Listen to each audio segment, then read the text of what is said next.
ковроткачество, вышивка, лоскутное шитье и войлоковаляние. Башкирские ремесла многообразны, и каждый идет что-то интересное для себя.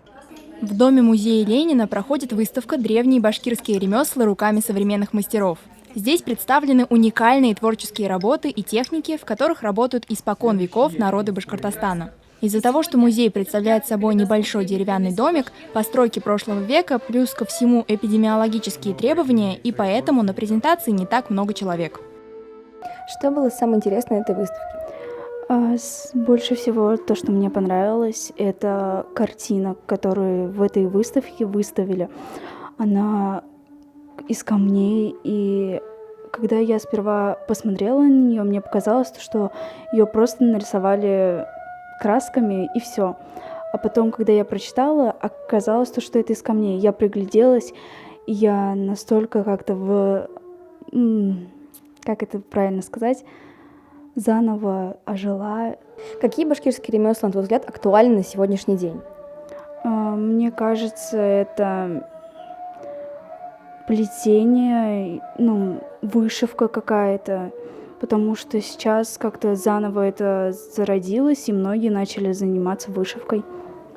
Выставка приурочена Дню Республики. Здесь показана эволюция древних ремесел до сегодняшних дней.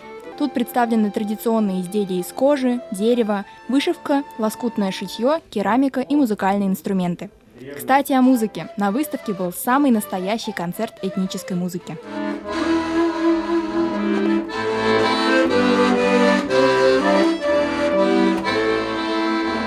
Почему вы принимали участие в этом мероприятии? Нас пригласили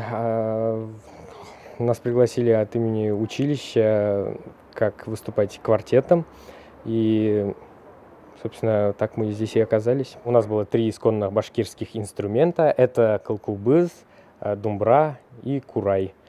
Мы исполнили 4 мелодии. Как тебе самому такая выставка? Выставка очень понравилась. Видимо, очень талантливые люди все-таки в Башкирии живут. Они сделали прям очень хорошие вещи, невероятно хорошие. И также я читал доклад на тему того, какие инструменты у башкир были в древности. Самый крутой экспонат здесь – уникальная картина от башкирских художников-камнерезов. В ней использовались все оттенки яшмы с редкими вкраплениями других драгоценных и полудрагоценных камней с интересными названиями. Стоит такая картина несколько миллионов. Башкирские ремесла можно изучать очень долго. Посещение этой выставки доставит много удовольствия тем, кто хочет подробнее ознакомиться с ремеслами башкирского народа. Аня Ильницкая, Руслан Бекбаев, специально для Горы новостей.